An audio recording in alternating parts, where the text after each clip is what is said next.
Incharge general సెక్రటరీగా నియామకం. ఈరోజు సంగారెడ్డి జిల్లా నారాయణఖేడ్లో ఎస్ చిరంజీవి గారి ఆధ్వర్యంలో పార్టీలో చాలా మంది జాయిన్ కావడం,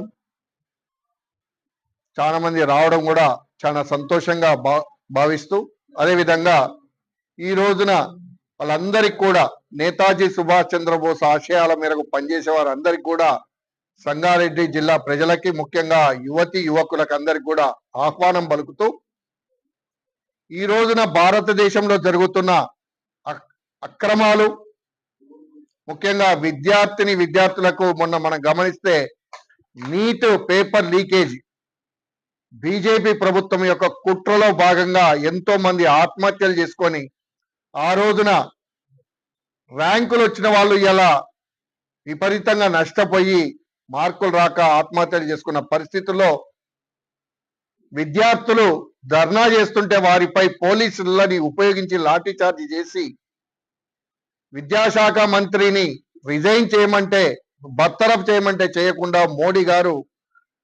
విద్యార్థులపై దౌర్జన్యం చేస్తున్న సందర్భంగా వాటిని ఖండిస్తూ, దేశ ప్రజలకి ఏం చేయదలుచుకున్నారో భారత ప్రధాని ఇవాళ పార్లమెంట్ లో అనౌన్స్ చేయాల్సిన అవసరం ఉన్నది.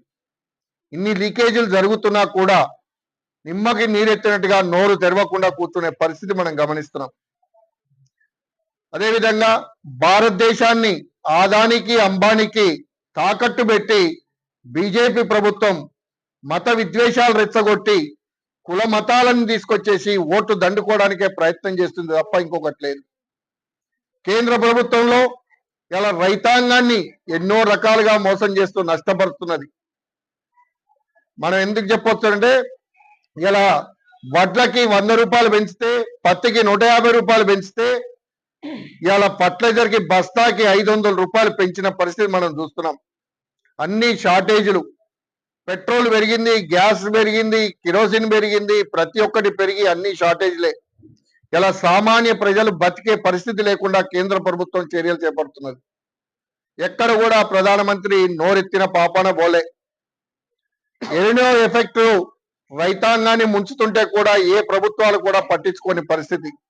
కేవలం వాళ్ళ రాజకీయాల కోసం ప్రజలని మోసం చేసుకుంటూ, మతాలను రెచ్చగొట్టుకుంటూ ఇవాళ చేస్తున్న పరిస్థితిని మనం అందరం ఖండించాలని చెప్పేసి కోరుకుంటూ, ఇలా సంగారెడ్డి జిల్లా ప్రజలందరినీ కూడా కోరుకుంటున్నాం.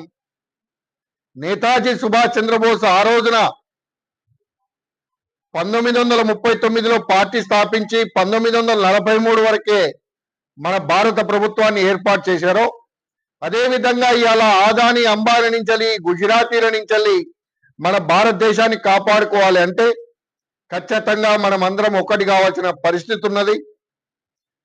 చిరంజీవి గారి ఆధ్వర్యంలో సంగారెడ్డి జిల్లాలో ఈ 6 కమిటీ మెంబర్లతో ప్రతి గ్రామంలో తిరిగి ప్రతి ప్రజల యొక్క సమస్యలు తెలుసుకొని వారి ప్రజల సమస్యలపై పోరాటాలు చేసుకుంటూనే నేతాజీ ఆశయాలతో భారతదేశంలో భారతీయులం, మనందరం మనుషులం అనే ఉద్దేశంతో ముందుకు పోయే విధంగా ఈ బీఆర్ఎస్, అదేవిధంగా కాంగ్రెస్, అదేవిధంగా బీజేపీకి బుద్ధి చెప్పే మనుషులను ఏర్పాటు చేయాలని చెప్పేసి కూడా వీరందరినీ కోరుకుంటూ, ఈ అవకాశం ఇచ్చిన సంగారెడ్డి ప్రజలందరూ కూడా మరొక్కసారి నమస్కారాలు తెలియజేసుకుంటూ సెలవు తీసుకుంటారు.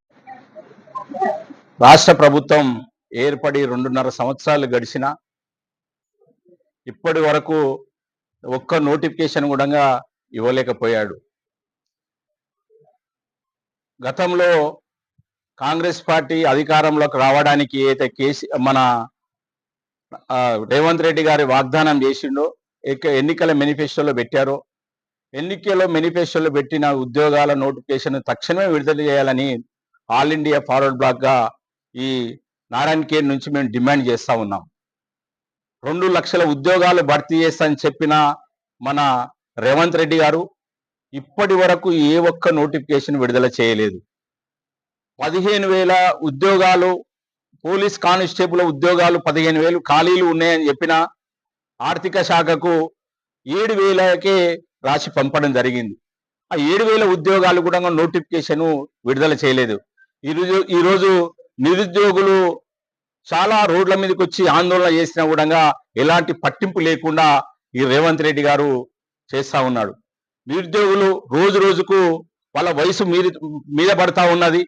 అట్లాగే వాళ్ళకి ఆర్థిక భారం ఎక్కువ అవుతా ఉన్నది.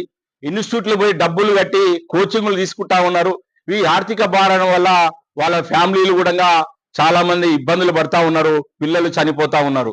అయ్యా, ఏదైతే రేవంత్ రెడ్డి గారు మీరు ఇచ్చిన వాగ్దానాలు ఏదైతే ఉన్నారో ఆ బూటకు వాగ్దానాలు కాకుండా నిజం వాగ్దానం ఇప్పటికైనా ఇచ్చి నిరుద్యోగులను చావకుండా కాపాడాలని ఆల్ ఇండియా ఫార్వర్డ్ బ్లాక్ గా ఇక్కడ నుంచి మేము డిమాండ్ చేస్తా ఉన్నాం. అట్లాగే రైతులకు యూరియా సరఫరా చేయాలి. యూరియా సరఫరా లేక రైతులు చాలా ఇబ్బంది పడతా ఉన్నారు. వర్షాలు ఒకవైపు లేవు, ఒకవైపు యూరియా సరిగా లేదు. అట్లాగే ఒకవైపు ఏదైతే ఉన్నదో మీరు కేటీఆర్, రేవంత్ రెడ్డి వీళ్ళిద్దరి మధ్యనే డిస్కషన్ జరుగుతూ ఉన్నది. రాష్ట్ర ప్రజల సమస్యలను పక్కదారి పట్టించడానికి వీళ్ళిద్దరు రెండు ఏకమయ్యి ప్రజలను ఇబ్బంది పెడతా ఉన్నాడని మేము అనుకుంటా ఉన్నాం. ఈరోజు ప్రజలు కూడా అదే అనుకుంటున్నారు. ఒక ఆయన 10 సంవత్సరాలు అయితే అధికారంలో ఉన్నాడు. ఆ 10 సంవత్సరాలు ఏ ఒక్క నోటిఫికేషన్ కూడా సరిగా విడుదల చేయలేదు. ఆ విడుదల చేయని నోటిఫికేషన్లు ఈ రోజు నిరుద్యోగ సభ పెట్టాడు.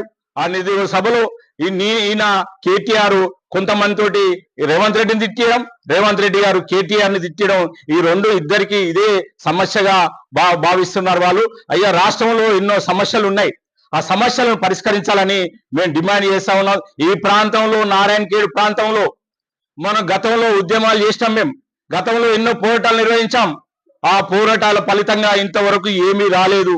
మేము ఒకటే చెప్తా ఉన్నాం. హరీష్ రావు గారికి చాలా సార్లు చెప్పడం జరిగింది. అయ్యా, ఈ ప్రాంతంలో ఒక పరిశ్రమలు ఏర్పాటు చేయండి. ఇక్కడ వలసవాదులు ఎక్కువైతా ఉన్నారు. నిరుద్యోగులు చాలా పట్టణాలు, అక్కడ బాంబే గాని వేరే ప్రాంతాలు, వేరే రాష్ట్రాలు పోయి వాళ్ళు ఉపాధి కొనుక్కుంటా ఉన్నారు. అందుకోసానికి ఈ ప్రాంతంలో ఒక పరిశ్రమను తీసుకురావాలని మేము డిమాండ్ చేస్తా ఉన్నాము. ఆ పరిశ్రమలు తక్షణం ఏర్పాటు చేయాలని డిమాండ్ చేస్తూ, ఒకవేళ పరిశ్రమను ఏర్పాటు చేయకపోతే మేము ఎక్కడ వచ్చినా కూడా రేవంత్ రెడ్డి గారి ప్రాంతంలో ఎక్కడ వచ్చినా కూడా ఆల్ ఇండియా ఫార్వర్డ్ బ్లాక్ గా ముట్టడించడానికి సిద్ధంగా ఉండని తెలియజేస్తా ఉన్నాము. ఎందుకు ఇంత ఆవేశంతో చెప్తా ఉన్నాం అంటే, ఈ ప్రాంతంలో చాలా మంది యువకులు చాలా మంది ఉన్నారు, చదువుకున్న యువకులు ఉన్నారు. వాళ్ళంతా వేరే ప్రాంతాల్లో బతా ఉన్నారు, తల్లిదండ్రులు పెట్టి బతా ఉన్నారు. ఈ రోజు ఇక్కడ వ్యవసాయం చేయడానికి కూడా వాళ్ళకి సరైన వనరు లేక చాలా ఇబ్బంది పడతా ఉన్నారు. ఆవేశంతో చెప్తా ఉన్నాము, మీరు తక్షణమే ఈ ప్రాంతంలో పరిశ్రమలు ఏర్పాటు చేయండి. ఈ జిల్లాలో ఉద్యోగ నోటిఫికేషన్ ఈ జిల్లాకు ఎక్కువ కోటాను ఇవ్వాలని డిమాండ్ చేస్తూ ఈ అవకాశం ఇచ్చిన పత్రికా మిత్రులకు అందరికీ ధన్యవాదాలు.